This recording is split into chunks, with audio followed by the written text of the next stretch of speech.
the pandemic and then after the pandemic. And so, yeah, at any time, please, anyone just stop me, ask questions. I'll just go through what I have and hopefully it's interesting and useful. Can you hear me okay? Yes. All right. Well, thank you for having me. Really excited to hear about what's happening on Michigan Avenue today and in Detroit. Love to join you there sometime, see it firsthand.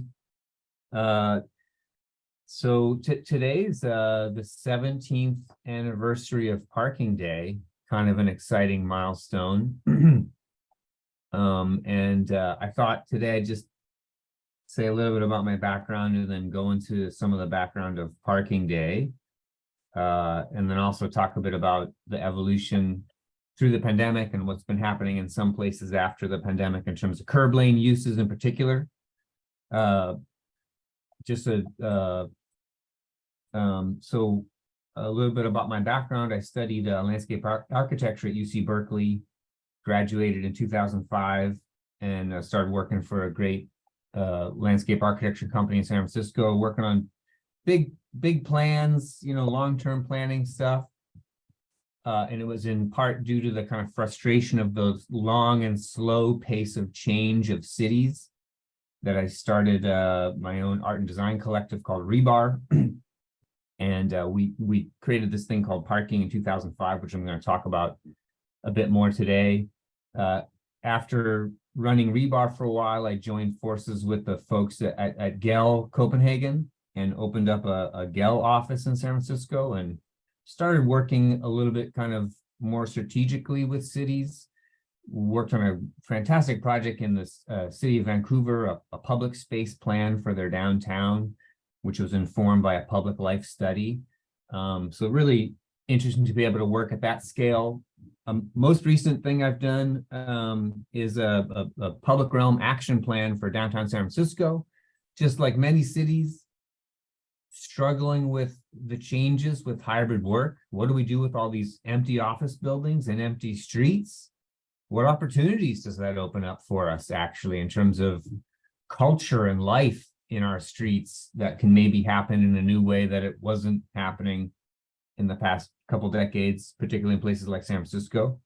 But I wanted to go all the way back a little bit, and please, anyone who has questions, please stop me here. But I wanted to go back to, the origin of streets.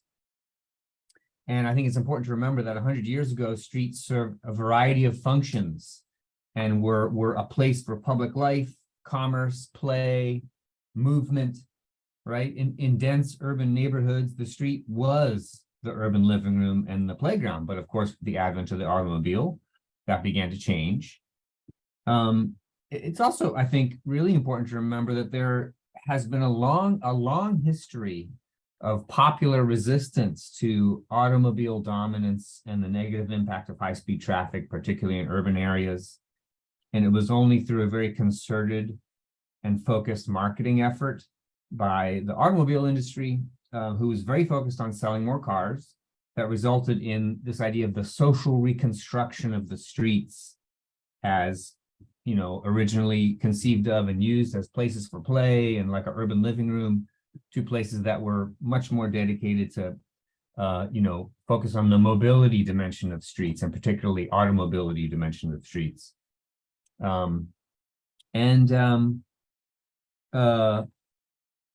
was, just to go back for a sec, it was this General Motors Futurama exhibition at the 1939 World's Fair, heavily promoted a world where high-speed traffic was enabled by traffic safety and road engineering. The idea was that actually through road engineering, you could protect cars and passengers, but it ended up leaving people on foot on the streets to fend for themselves. But it was this huge marketing campaign that was gradually adopted by city planning and urban designers that we began to enter the age of motordom. And because we're still so deeply embedded in it, right, it's hard to believe that there ever was or could be an alternative to auto dependence and, traffic violence, sprawling cities, air pollution associated with private vehicles. I think probably starting in the 1960s, people began to realize that private automobiles could not solve our mobility needs in urban areas in particular. and a new wave of resistance to motordom has began to emerge.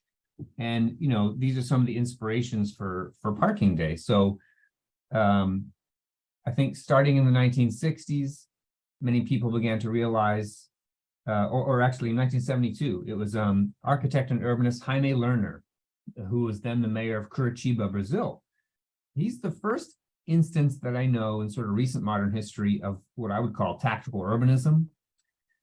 But, you know, he was an architect, he was the mayor, he was frustrated by auto dominance in Curitiba, and he orchestrated a 72-hour transformation of the 14th Street to become one of the first pedestrianized streets in Brazil. This was way back in 1972. Oh, what happened? Oh yeah.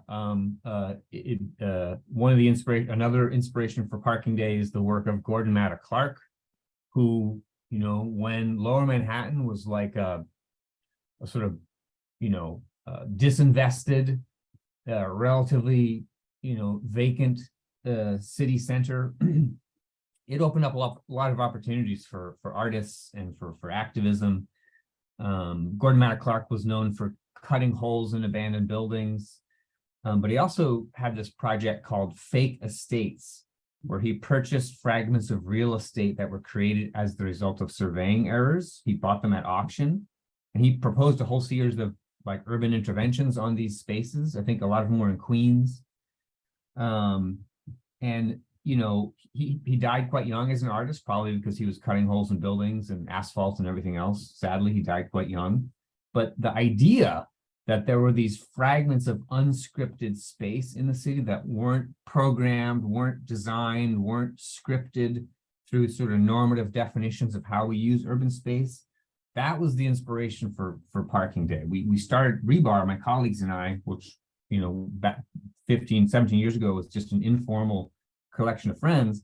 We started searching for these sort of fragments of space in San Francisco that we could maybe use to question values around space use in the city. And we didn't actually find vacant space at that time. We would find vacant space later, but we came across the parking space and started to understand that, wow, you know, this is heavily subsidized space in San Francisco. If you compare the value of parking space to that of the adjacent commercial real estate, for instance, parking space is like a really heavily subsidized piece of land that has a lot of contested uses, like in an urban area in San Francisco. So we decided that we came up with a number of different ideas.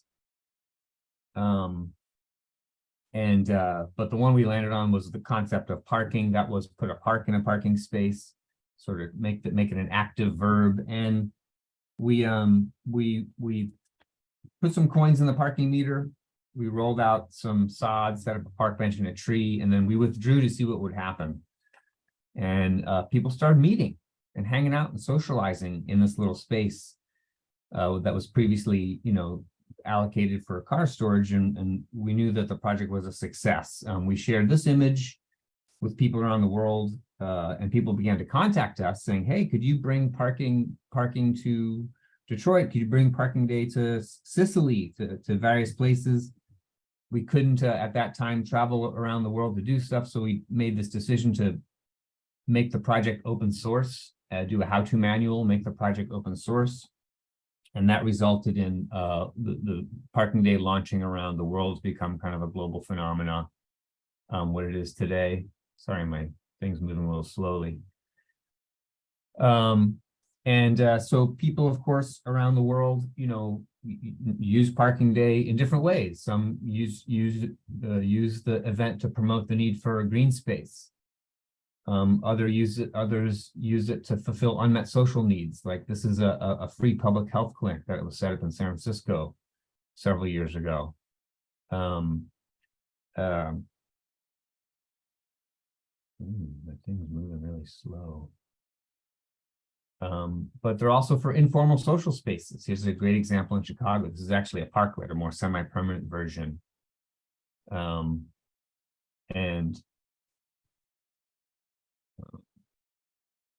Something's happening with my thing here. Okay. You still see my screen okay?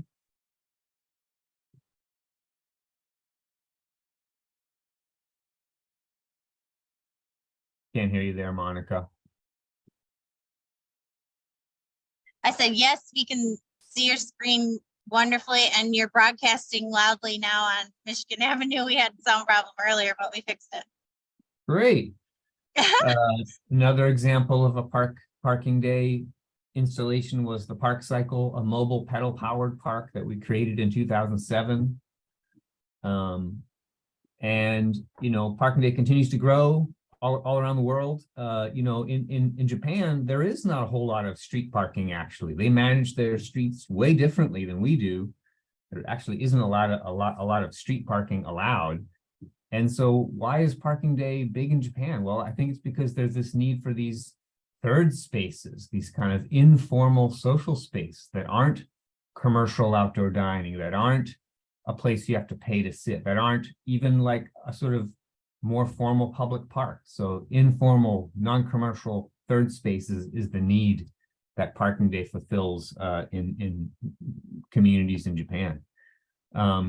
Also, I think this is from one of your events last year, an opportunity for outdoor, for plein air painting, for public art, for creativity in spaces in our streets, which in American cities are so dominated often, with vehicle movement and storage. So parking day continues to grow. This year we've launched a new how-to manual and a global map. Hope you guys are adding your locations to our global map. Please check out our new how-to manual. Wanted to talk about how parking day has catalyzed more sort of semi-permanent evolutions of thinking about utilization of streets. So in San Francisco, in 2008, 2009, a few years after parking day launched, just like many cities, San Francisco created what's called a pavement to parks program. The idea is, how can we take advantage of this overabundance of asphalt in our cities and convert them for new uses? The folks in the mayor's office of greening at the time asked us to kind of, they said, hey, we love your parking day concept. Could you try to do a more semi-permanent version of that? What would that look like? And so they asked us to develop a semi-permanent parking style installation, which we called Walklet. City of San Francisco renamed it, actually called them Parklets, which is a much better name. But this is one of the first 2 parklets that was ever built in San Francisco. This was Rebar's Walklet, actually. It was like a modular system of planters and bike parking and public seating. Based upon the success of these early pilots, the city of San Francisco launched their parklet program, I think in 2009. And the framework for parklets was that they're public space, they're an extension of the sidewalk into the curb lane, an annually renewable permit. The sponsor pays a permit fee, designs and builds and maintains the space. The city's role is just to issue the permit or not.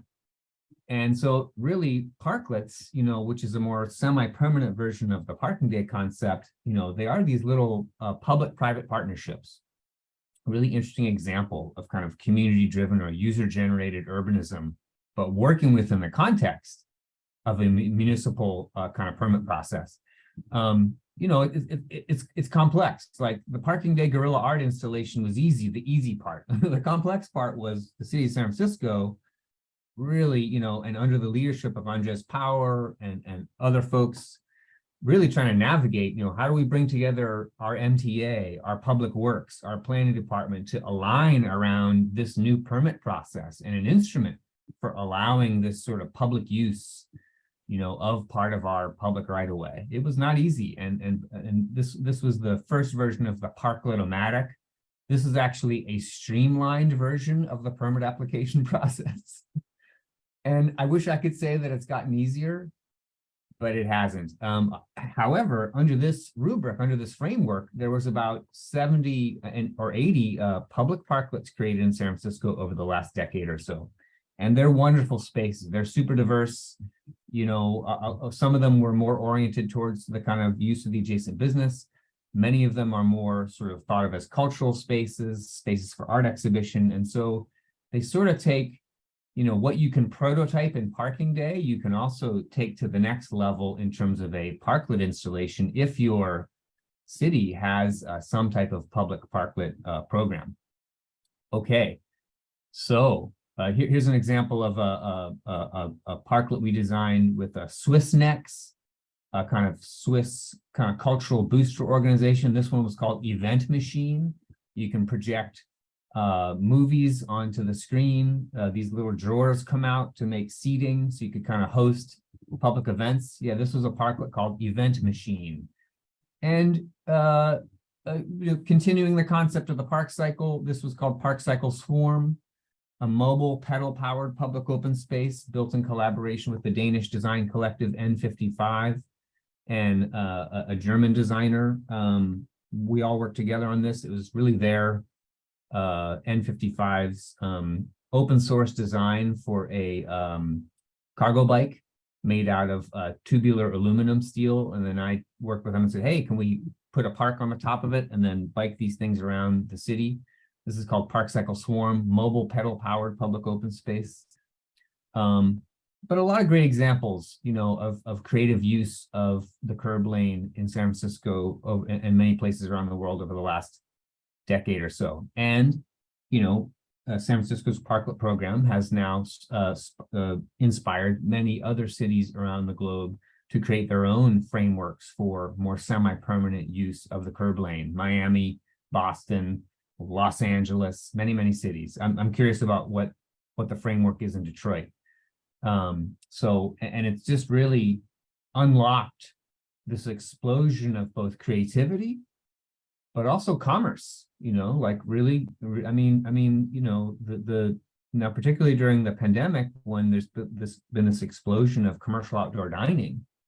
You know, think about the kind of economic value that's been unlocked in our streets by allowing restaurants and small businesses and ice cream shops and cultural organizations and art galleries to spill out into space that was previously dedicated to car storage. It's unlocking a great potential. And of course, the tactical urbanism concept, of which Parking Day is a part, has catalyzed really huge and significant changes in many cities around the world, including New York City, Times Square. You know, this was unimaginable 2 decades ago, but now it's become commonplace, actually. Really rethinking how streets are used and really trying to dial back in some ways the impact of motordom, which is still such a dominant force in our thinking about how we use streets, particularly in American cities. So along comes the pandemic, right? Our cities, downtowns empty out. There's this new urgency for spilling out into the public right-of-way, into the streets for safety, for protection, for social distancing. And wow, what an incredible explosion of change of use. So if it took 10 years for San Francisco to build 80 parklets, it was a slow process, you know. Each of them took 6 months, kind of a very careful negotiation with the project sponsor and with the planning department and public works and MTA to make sure it was well built and was going to be able to, you know, live up to living, you know, for a space to be out in the streets and public realm for a long period of time. During the pandemic, all those regulations were dropped. And there was this explosion of uses. There were something like 2,000 of these shared spaces were created in San Francisco almost overnight. And of course, it's been a huge boon and was really critical in terms of you know, saving many service industry jobs, many small businesses and restaurants. It's sort of, I'd like to get some national figures on this, but you know, the economic impact of allowing our streets to be used in this way is enormous. It's almost inestimable, you know, from just thinking about the amount of you know, of workers that were impacted by restaurants being able to stay open by using our streets in this way. And so just like many cities, you know, San Francisco is grappling with, well, okay, we allowed this sort of we lowered the barrier during the pandemic, which was a necessity. It was like an emergency response. But now how are we going to carry this forward? What's our next step? How do we think about a kind of permanent life for many of these spaces? Yeah, let me just go back here. Okay. And yeah, so I was mentioning, you know, the first 10 years of San Francisco's parklet program, there was about 80 parklets created. During the pandemic, we have 2,500 or 3,000 what are called shared spaces pop up in San Francisco. A lot of them are built, you know, with the idea that, oh, they'll be up for 6 months or a year. That's the scale of the challenge in San Francisco. Taking a look at New York City for a moment, they've got 12,000 of these what are called open restaurants, commercial outdoor dining platforms. Now that is like, wow, that is a lot of space to manage. And you know, New York City, San Francisco, San Diego, Chicago, many places are now in the process of kind of formalizing and trying to create a structure for this pandemic explosion of uses of the curb lane to something that can be more enduring and lasting and sort of capture the energy of this spilling out into the street, but still try to update things, update the design, introduce better guidelines so that the spaces that are out there can actually deal with being out in the public realm, can really handle necessary functions like accessibility, durability, and still be able to kind of catalyze and unlock this kind of incredible economic potential of the use of the streets that these new uses have enabled. And, you know, just to say that I think this has created a whole new constituency for wiser use of the curb lane. So first 10 years of the parklet program, there were not a lot of restaurants that said, hey, I want to give up my parking space in front of my business. Now, all of them, many restaurants recognize that, wow, I can have a car, you know, I can have one patron coming every 2 hours, or I can have 15 or 20 patrons in front of my small business every hour if it's a social space. Like all of a sudden, the economic calculus has shifted, and we have a brand new, broader constituency for what I would say, you know, as like a public space advocate, is a wiser use of the curb lane. But it's really about the kind of economic impact. So this is Toronto. And there was a study done about the economic impact of shared spaces in Toronto. People spent 181 million in these curb lane spaces. If the city had said, no, we want to use this for car storage, the city would have generated about $4 million from parking revenue. So big, again, unlocking incredible economic opportunity for this new way of thinking about our streets. But what's next for this kind of, you know, pandemic era open streets and curb lane spaces? You know, the city of San Francisco has formalized the pandemic program. It's not called parklet program anymore. It's called shared spaces. And there's a number of kind of permit pathways you can use in the shared spaces program. Why does this thing work? It's just not working that well. My slide deck. Let's see.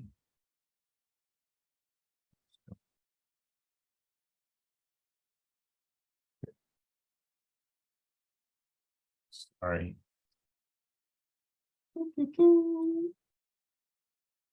Uh-oh. Oh, Zoom share. Here we go. It's called shared spaces. And there's a number of different kind of pathways you can do. You can do a public parklet, you can do a movable commercial parklet or a commercial parklet. They have different permit fees. Generally, cities are charging more for a commercial parklet, which is kind of exclusive use for restaurant or outdoor dining patrons. And they're charging much lower or zero fee for a public parklet, which is actually mandated to be open to the public at all times. At one point, I thought that maybe all of those pandemic shared spaces should become public parklets, but I've come to recognize actually that I think there's a real important value actually in the kind of commercial parklets, in that in terms of their ability to support small businesses and yeah, really enable this, again, unlocking this incredible opportunity in our streets. So many cities are trying to figure this out. I'm curious about where Detroit is at in your evolution in terms of curb lane uses. And so, yeah, there's these 3 pathways in San Francisco. The city of Seattle has a similar kind of approach. They have both a public parklet program and a commercial outdoor dining program they call Streetery. So really interesting program in Seattle. Again, permit fees are different for them. Wow, this is just not working well at all. And they've also been really smart, which I think your group has done, Monica, in terms of studying the social and economic impact of these spaces. Like, what do they generate in terms of foot traffic?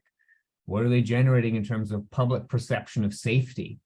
What are they generating in terms of economic activity for those adjacent businesses? It's really critical with any of these changes, either short-term, mid-term, long-term, that we get data about how spaces are being used and what the sort of impact and influence is.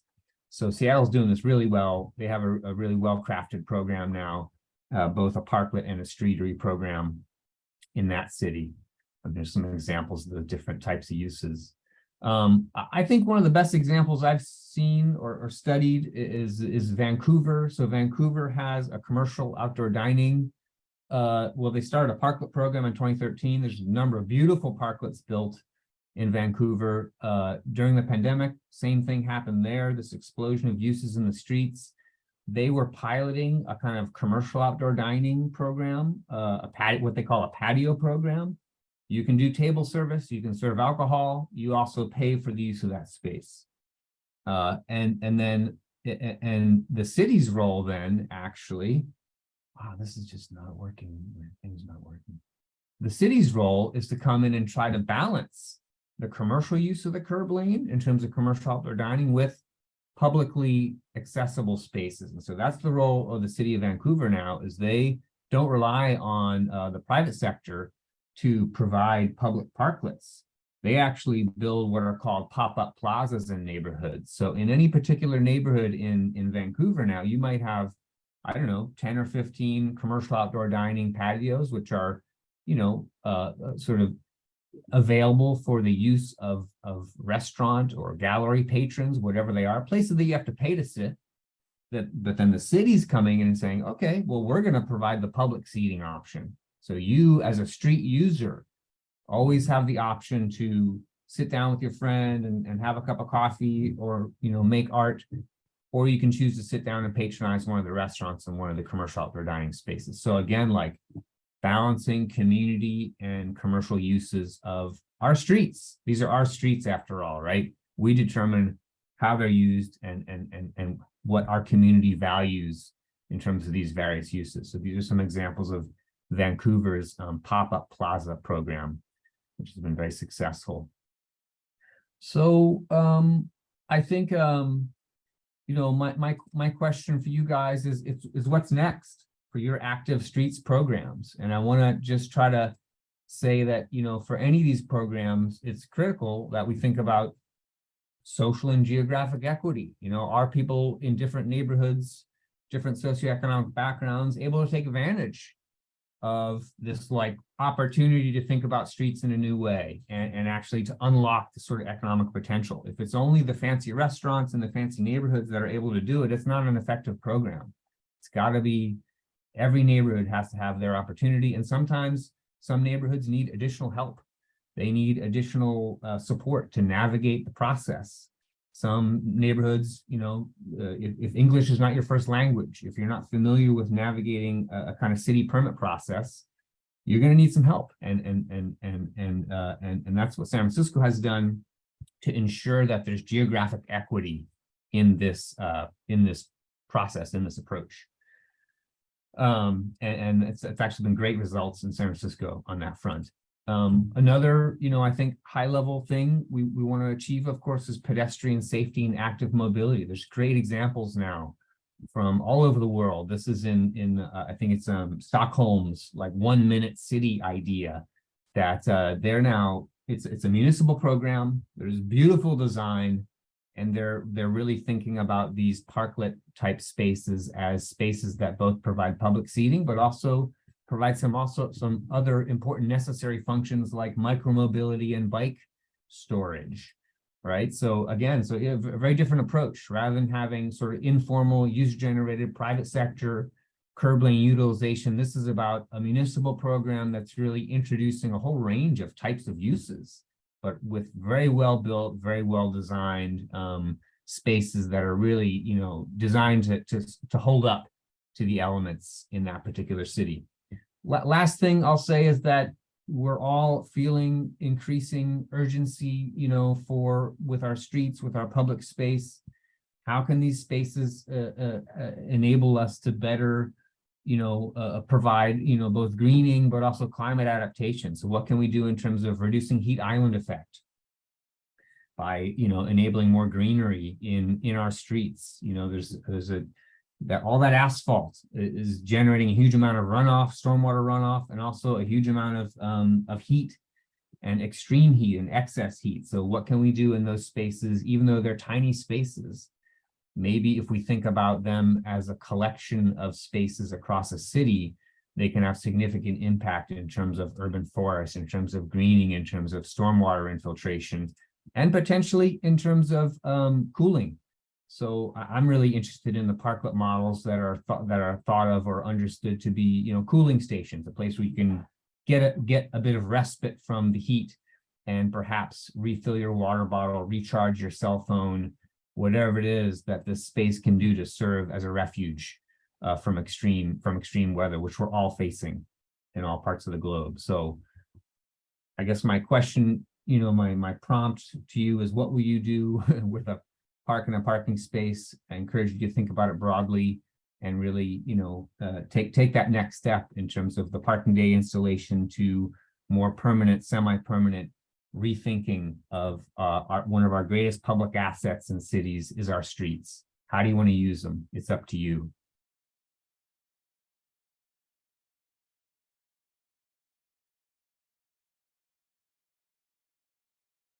Okay. So John, an awesome presentation. I So mean, really, amazing. really deep and wide.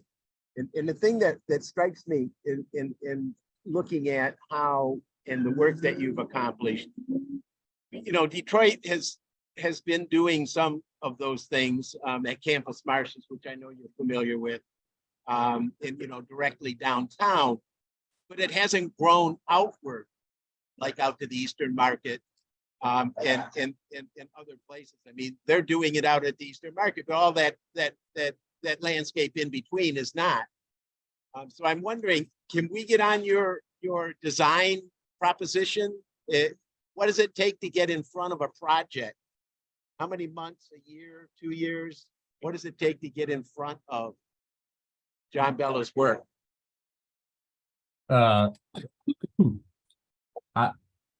You mean in terms of, you mean like a streetscape project or a parklet project or Well, here's what I'm thinking. You may or may not be aware that we have 27 miles of greenway being built out. Wow. Amazing. Wow. Amazing. Wow. So we think that is a circular way of going about uniting neighborhoods to our downtown. So we're wondering if that kind of project is something that you may find interesting. And you know, a long-term project like that takes a whole lot of work up front. So we're kind of wondering what the possibilities might be for that to include you directly. I'd love to be involved in that, you know, and I think the Greenway project, like, that sounds amazing. And you know, how can we get, you know, as many local actors involved in as many different ways as possible? You know, I think what the pandemic era use of the streets has shown is that, you know, again, there's like this huge untapped potential in our streets and in Greenway space. To what degree can those Greenway spaces be sites for commerce, sites for play, sites for recreation to really meet the adjacent needs. What are those needs? How do we figure that out, and how do we build those spaces in a way that's going to be kind of cost effective and affordable and doable by local communities? So, big question. So that sounds like it's a big strategic project that maybe the city is leading, or maybe community groups are leading. How do we fold in user generated component? How do we make sure that there's not just participation at like a public meeting, but there's participation in terms of building those spaces, programming, activating, generating life, and creating economic opportunity in those spaces for the place where that ribbon passes through? I'd love to be involved. Sounds amazing. I think you nailed it. The other piece of that, I think, is the neighborhood connection on the, you have the greenway, but then you have where that rolls through the neighborhood, and you need the neighborhood connection. So you have that as well, which I think is probably the more important element of it, is how do we get our neighborhoods bought into the utilization of the Southwest and Joe Louis greenways to generate the kind of commerce and opportunities that is represented by spaces and places that you've so intently been focusing on for the past decade or so. These conversations are taking place, but I think they're really going to leap into hypergear over the next several months.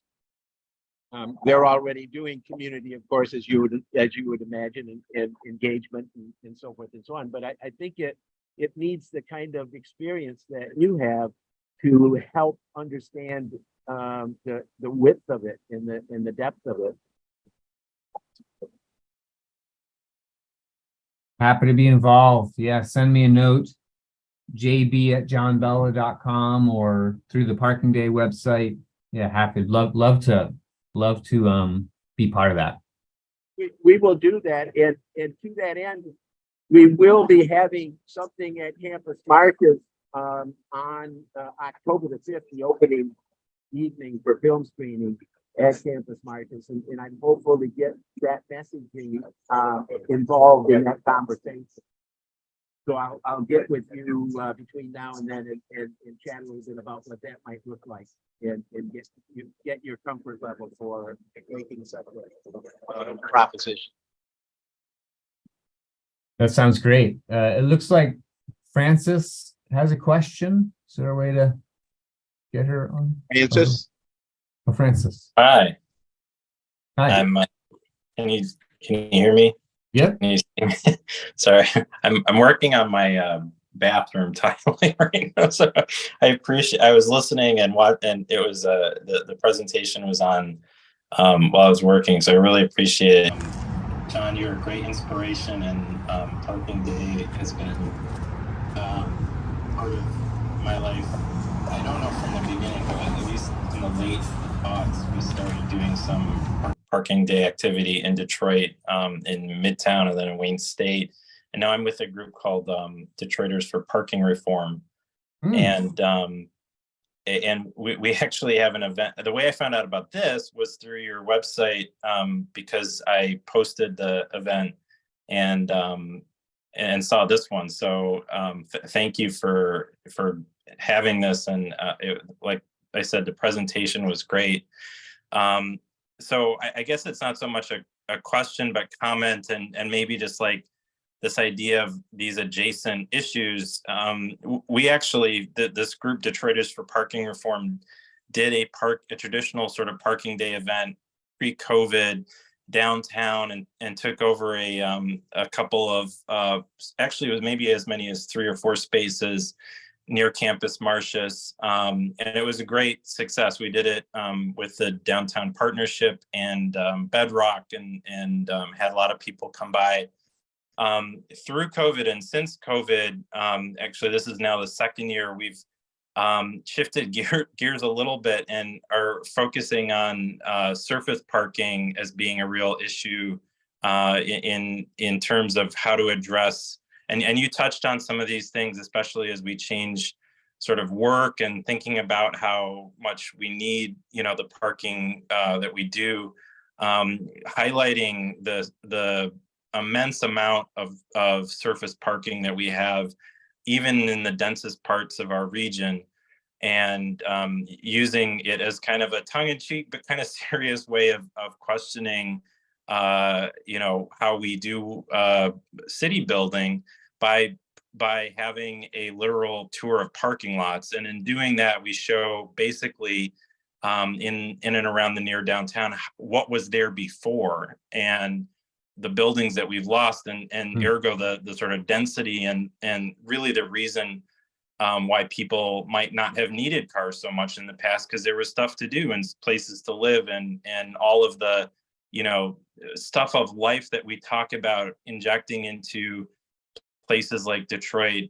The Greenway project is such a huge quality of life boon, and I think it's been such a, you know, great piece of this. But I guess the message is that as much as you've highlighted this incredible disconnect between our public space and our streets and how those are given over to cars, we, through our policy work, have been trying to question, you know, what goes on the blocks, and often publicly subsidized in some of the same ways, and really you know, almost taking a half step back to go forward in some ways. So that's we have a thing tomorrow touring the District Detroit's parking lots, and we call it a parking day weekend, and we would love to see more parking day activities, and have been really grateful for your leadership.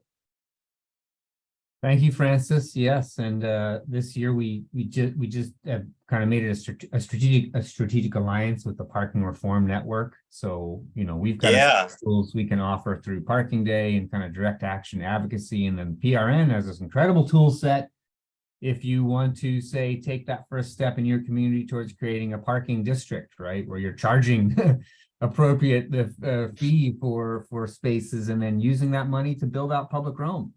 And, you know, I think that, you know, the thing you've mentioned around all the surface parking, oh yeah, Parking Reform Network also has that awesome mapping tool. You can look at all the surface parking in your city.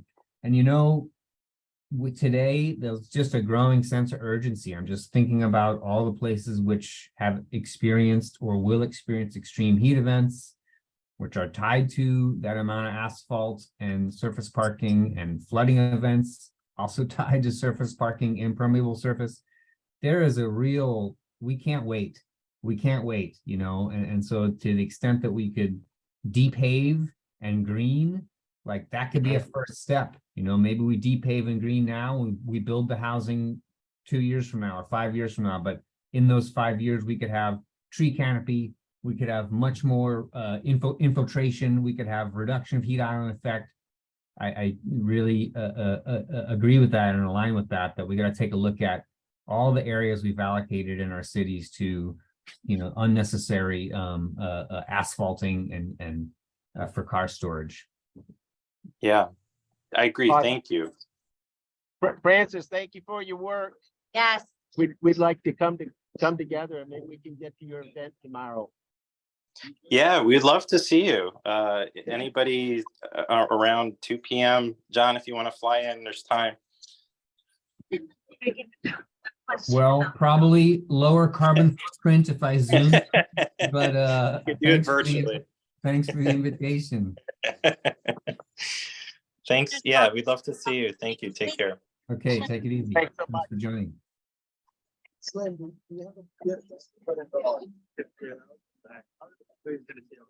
My name is Slim.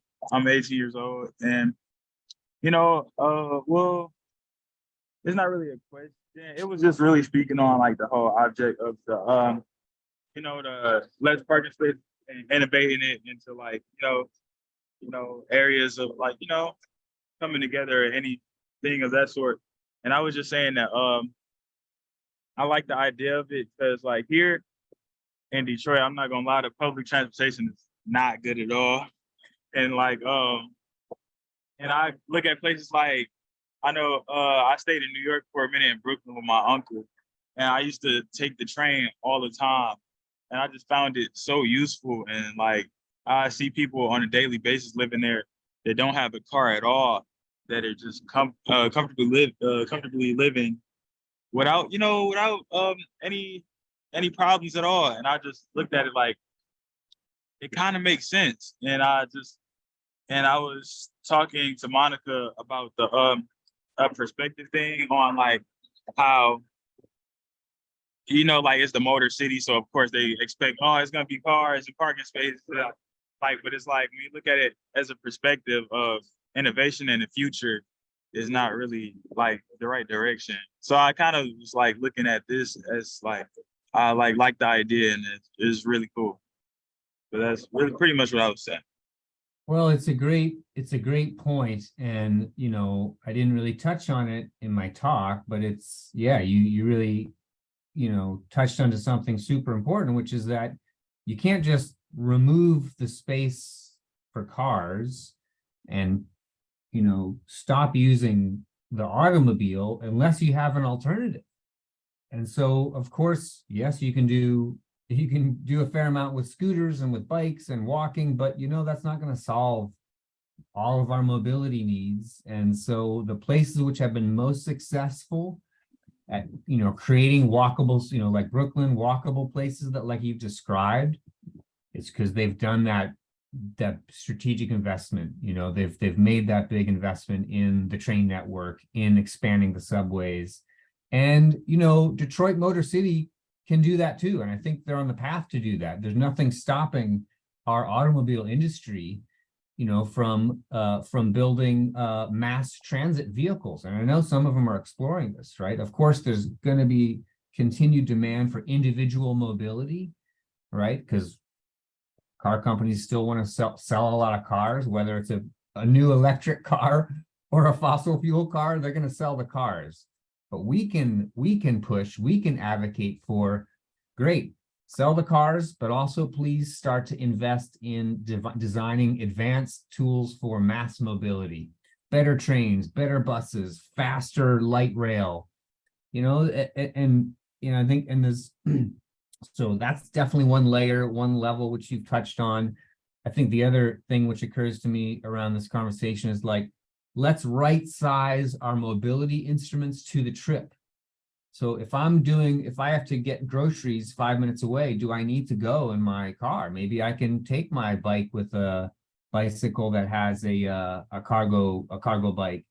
If I need to take my kid to school, you know, I can take him in the cargo bike. So, you know, and these like new electric mobility tools are really opening up a lot of options to capture a lot of those mobility needs, so that our mobility instrument, whether it's a scooter or our feet or an automobile or a bus or a train, it's aligned with what the sort of demand is. So, but you make a great point that we're not going to move away culturally from auto dominance in our cities and motordom until we have a legitimate, you know, well-designed, beautiful public transportation system. And so all cities need that. I hope Detroit is moving in that direction. I really support that. And you really touched upon a kind of critical piece of evolution of our cities, which is investment in public mass transit. Yeah, do you have a question for John? Juan, if you could give a quick just overview, like quick 2 minutes on what you're doing there, and then maybe it would flow from that with Umoja Village. Sounds good. Absolutely. So my name is Juwan Howard, 25 years old, born and raised right here in the great city of Detroit. I'm the founder and creator of a space called Umoja Village. And so I grew up on Detroit's west side. And the area I grew up in is a nutrition desert. Some consider it blighted, the whole nine. And so I took it upon myself with my team to purchase some land here, right in my community, 6 blocks away from where I grew up at. And we built Umoja Village, which is 3 lots that we purchased from the land bank, which features now a community garden, a community tool shed where people can rent rakes, shovels, lawnmowers, stuff for free, like free of charge. It features a 24-foot stage, benches, about 3 or 4 murals around the space. The artists have come through in the community and made the space very, very beautiful. But in a short, sweet version, a space that was once blighted and a liability for the community has now become an asset and something that the community could be proud of. Fantastic. Sounds amazing. Love to learn more about it. Today is the actual 1-year anniversary of it too. I can't leave that out.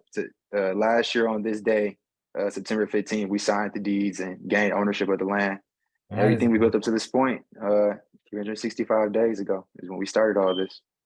Congratulations. Thank you. Is that land, is it part of a land trust, or how are you kind of organizing kind of collective ownership of the land, or is it your organization that owns it? It's our organization. Yep. Okay. Yep. The organization owns it. And so through ownership, we just pay the taxes on it. We actually have to register it as a farm because we do grow produce there. But right now we pay taxes on it in the organization. We own the land in collaboration with the community around us. We always get input. And as of lately, we haven't even sold any of the vegetables, give it away for free. Our goal is not to necessarily, it's impossible to feed the entire community ourselves. We can inspire them to start their own garden in their backyard or something that might take place in their front yard, whatever the case may be, utilize the land that they have at their disposal. That is so important, so great. And I'm thinking about near me in Oakland, there's a great organization, maybe you've heard of them, Oakland Community Land Trust, started buying land maybe 10 or 15 years ago, buying stressed out properties, redeveloping them for affordable housing, permanent affordable housing for their communities.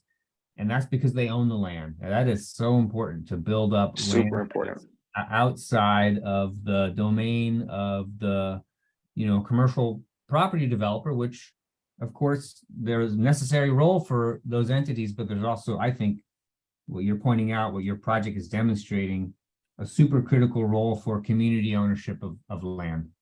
And that's for housing, it's for gardening. Oakland Community Land Trust started with housing, started with a couple units. Now they're doing multifamily, large scale multifamily housing projects. They actually just started getting into purchasing land for gardens. So, and it is so important. And, I think about what's happened in Maui recently with the horrible fires and sort of people waiting for a kind of a federal government response that just it's not happening in a timely fashion.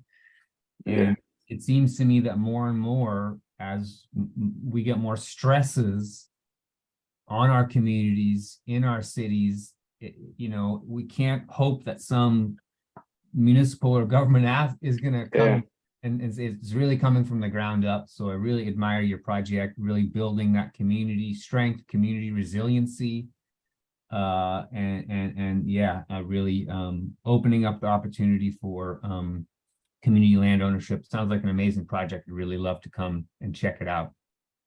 Absolutely. And I'll be sure to share some stuff with them for them to send to you, and you come visit whenever you want. Our gardening season is shutting down in about 2 weeks. Going to harvest everything that we have and put some pumpkins out there for the kids. But hey, I mean, we got some time for you to come and see it before it gets too cold. Sounds beautiful. Sounds Thank beautiful. you so much, Jerwan. And we'll wrap up with you here. John, we're just again so grateful for this amazing talk, and I think it's really had a lot of impact on the group that runs the Corktown Historical Society. Not sure if you know Corktown's Detroit's oldest neighborhood, and that's where the Michigan Central is, and they were giving a tour for Detroit Month of Design. So they were here, and they've done a lot of the placemaking in this neighborhood, and really they had to leave a little bit early, but they're just thrilled by your talk. And any wrapping? Connecting to what Jerwan said, we're building up, and we have filmmakers here from the Brightmore Makerspace. Wow. If Slim is part of that media team as well, and they're putting in a film submission for the Better Cities. Oh yeah, that's a real good angle to start. All right. What's going on? We only got him for 2 more minutes. Oh, For schools or other community elements in the area, they produce physical structures. They keep about 50 to 60 kids employed at any given time and stuff. pretty productive, and ideally as an entrepreneurial connection to help the community. So, there's more information on my website about the program if you're really interested, which is moredetroit.com. And then Bart Eddy would be the guy, ultimately. Superintendent, superhero. Wow. Well, Sounds amazing. And yeah, I really, obviously I've got to get myself out to Detroit and come visit you all, and would love to be a part of what I see is happening. It's just some fantastic initiatives. So thank you so much, Monica and guys, for the invitation. Your work is so inspiring. And I really look forward to well, one last thought. Yeah. You'll be connected to Detroit at the Better Cities Film Festival, which is happening October 5th through 8th. And tying in what Jerwan was speaking about, there's been a real disconnect between, like, a ton of resources just get funneled into the downtown. And that's amazing because they're doing great work, but we got to get that out to the neighborhoods, what Yes. Jerwan is up to and what Brightmore Makerspace is doing. And so they're telling this story. They were visiting New Lab and they've captured this today, and they're submitting a short film to the Detroit block of the Better Cities Film Festival. So we'll figure out a way to show it on Zoom if you can't make it, or if we can't get you here for that, maybe next year. Maybe we can get you on a Zoom if your schedule doesn't allow you to come here. Yes. Awesome. Well, thank you guys. Thanks so much All for right. the invitation. Really inspiring work. And yes. Happy Parking Day 17. Happy Parking Day to you. Bye, John. Thank you so much. Wow. Okay. I mean, Closing thoughts by Shane closing thoughts. on I Parking think Day parking, next year. Parking day next year. Let's do it again. I thought it was great. I saw a lot of people stop by. It got people to come into the store too, who might not have stopped otherwise. I think I want to do it next year. Just maybe put some couches or something in a bike lane. Take my own lane and then just like lay around and read the newspaper and books all day. Nice. I love it. There's a man who knows about Parking Day. And any thoughts about like the Central Station and what's going on Michigan Avenue, the redesign? Have you heard anything? Like, have they asked you for your insight on biking, on infrastructure? No one ever asks me what I think about bicycle infrastructure. But I mean, I don't go to the meetings either.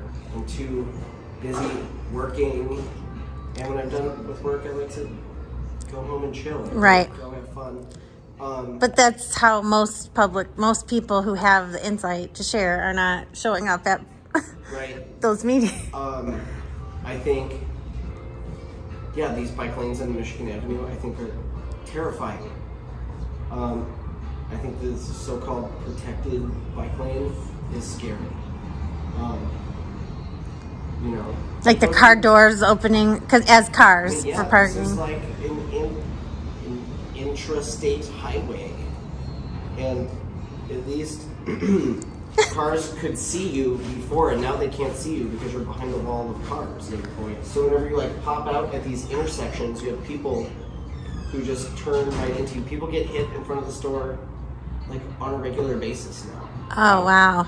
Also, the bike lanes are just in the gutter now, and so the roads are crowned, so every time it rains, like all the broken glass and debris just gets washed into the bike lane, and people get flat tires and can be like slip hazards. They never clean the bike lanes.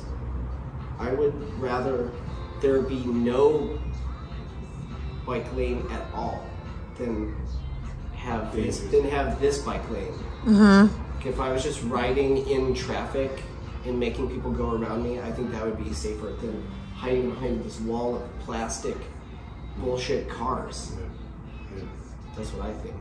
It's not a very popular opinion either, but it's an informed. It's an informed. Who's more informed than you? I don't know. But you're here, you're doing. You're the expert. But It's true. I guess there's, I don't know, there's like imperceptible benefits, right? It seems safer, so maybe that gets people out of the car and off the couch and into the bike lanes.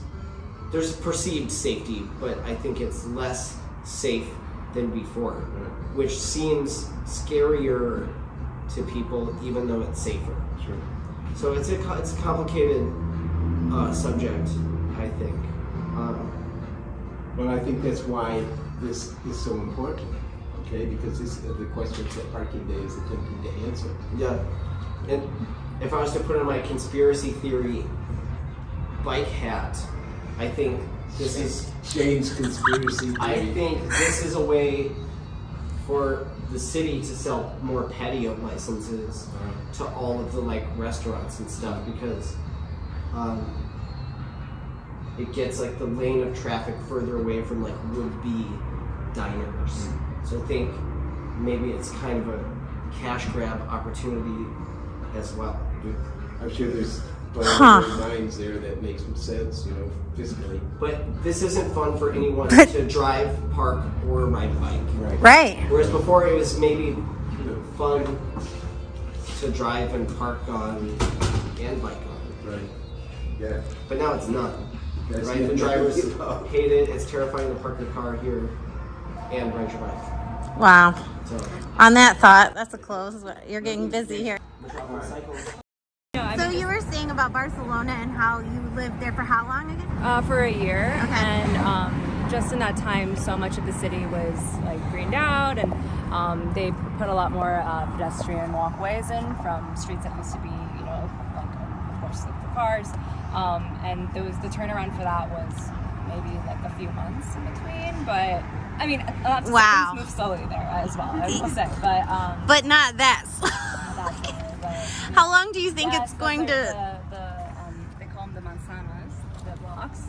They call them the Manzanas? Manzana, yeah, is a block, and then the way that they cut the edge, it's really smart. They're called chaflans, and it just helps with the flow of traffic, so that cars can pull off into that side. So, you know, that whole little corner is utilized for cars to park, so the traffic can move better. And that was designed in like the 1800s. They were a little ahead of their time. Yep. And walking pedestrian. Yep. I live up 26 in Bay Dyke. In the morning, and they're going at, you know, great speed, you know. Exactly. And it's ideal. And I said, this is long overdue. Yeah, exactly. Good luck. So thanks for stopping by. I appreciate you being in touch. Will in Corktown. A city is an act of will. The city is an act of will, and the Corktown community, once we got historic designation rolling, willed this to happen. We even bought 6 storefronts as a community development corp and flipped them to those entrepreneurs, and that snapped this whole commercial district into shape. We also got the Mercury Bar and flipped it. That gave us operating funds for building the houses in North Corktown, which was called Briggs, and there was no organization. Circularity. Wow. Yeah. All right, let's go, Gabby. What a story. Gabby's got to go. Okay. We'll see you in a bit, hopefully. Be safe. Okay, bye-bye. I'll give them to you later. They just wiped out about 110 properties to make the park because the building of the train station was just placed in the middle. When they built it, the family, the Vanderbilts, weren't here, didn't know what they were doing. They wanted it close to the tunnel that they had built a few years before that. Soon after that, neighborhood chunk came down in the 30s. Michigan Avenue got widened, mid-30s to 40s. About 80% of the commercial district was wiped out, except for Skid Row, which was on the other side of the 50s efforts to gut that park with the Lodge Freeway. And was when 75 cut through to go north and south. The elements of 20th century nearly wiped us out, but also we had historic designation process.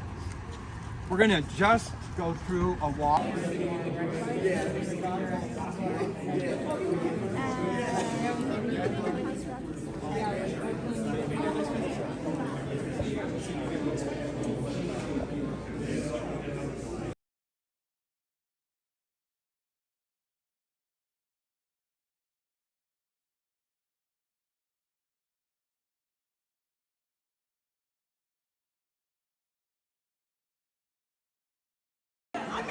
We gotta have coffee at 6 in the morning. I'm gonna walk down to court time. What is his name? I love him. Jim Ross. We gotta have coffee. We will. And I'm gonna give you my card. And we're gonna have some. I'm gonna get.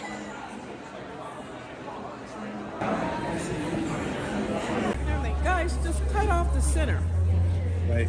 Have those people find parks, and you won't have any problem, and make it a walking downtown. Right. City Council, Mayor, City of Detroit. I'm gonna take my glasses off because I want you to know who I am. I live downtown. Sheila Palmer. I run a little studio, Katarche Textile Design, so I've been down there 5 years. City planning needs to be more innovative. You have problems with the theft, you have problems with people getting hit, you have problems with the police overworking themselves, all these motorcycles, cars, back to back, all in the center downtown. You started to think smartly when you cut off Woodward and Jefferson. That was a smart move. Who stopped being smart? Because all you have to do is cut off Michigan Avenue in Washington, Grand River and Cass. Only people allowed to come through is the buses. But the rest of the cars make downtown a walking. Stop at Grand Circus Park, stop at the Opera House in Gratiot, and stop at Randolph. Cut those off. People then have to go and park in your parking structures that you're building, make them park and pay money so that everyone in the center can walk and be comfortable going to dinner and going to events and not get ran over by somebody in a car zooming and people who are driving cars, loud noise. When are you going to be a functional, modern, contemporary, logical technology city? You are losing in this department. Transportation, zip. Make this a walking city. Be more in control. I'm telling you, you are so far behind. You will never. And Dan Gilbert, take the lead, because obviously you've taken the lead on everything else because the rest of the city don't know what they're doing. Make it a walking city. Cut your main arteries off. Keep the cars from being in the way so that people can enjoy the center of the city. Come on. This is not rocket science, but maybe it is to you. Thank you.